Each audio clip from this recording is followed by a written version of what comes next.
Pirlərə getmək olar. Pirlər ibadət yerləridir, orada Allaha ibadət olunur. Məsələn, Mir Mövsüm ağanın ziyarətinə Bəli, istənilən övliyanın məzarı. Misal üçün, mən həmişə misal çəkirəm, Quran-ı Kərimdə pir haqqında danışılır.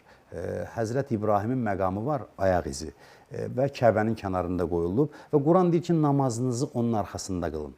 Quranda bu ayə deyilir. Maraqlıdır ki, əgər pir inkar olunmalıdırsa, bu ayaq izi nəyə görə lazımdır və Quranda bunun adı niyə çəkilir? Biz bəzi Allah dostları var ki, onlar Allahın nişanələridir yer üzündə. Onları biz yad etməklə Allaha yaxınlaşırıq. Yəni onların məzarı üzərində biz Allaha ibadət etməliyik. O pir sahibinə ibadət etmirik. Kimsə pir sahibinə ibadət edirsə, o Allaha şərik qoşmuş olur.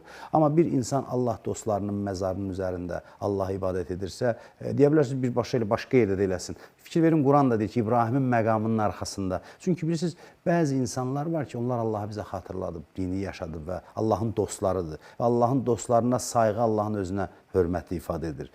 Bilirsiniz, misal üçün, dövlətçiliyin atributu var, bayraq. Əslində, bayraq bir parçadır. Və başqa parçalardan da hər hansı bir fərqi yoxdur. Amma niyə görə fərqlənir? Niyə görə insanlar bayrağı öpür, gözünün üzərində qoyur? Çünki dövlətçiliyi tərənnüm edir.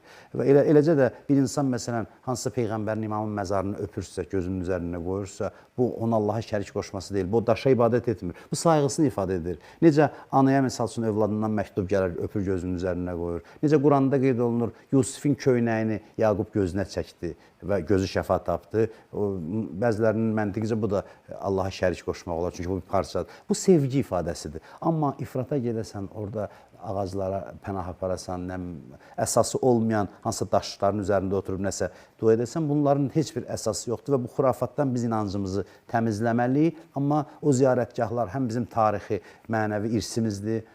Bugün dövlət vəsait hesabına bir çoxları təmir olunur. Bibeybətdə də biz olmuşuq təmir zamanı, Gəncə İmamzadəsi və digər Azərbaycan arasında bu ziyarətgahlar var. Biz bunları qorumalıyıq, sadəcə insanlara izah etməliyik ki, ifratçılıqdan çəkinsinlər, xurafatdan çəkinsinlər və o yerlərdə Allaha ibadət edib, Allaha sayğılarını ifadə etsinlər və Allah dostlarını da dualarla yad etsinlər.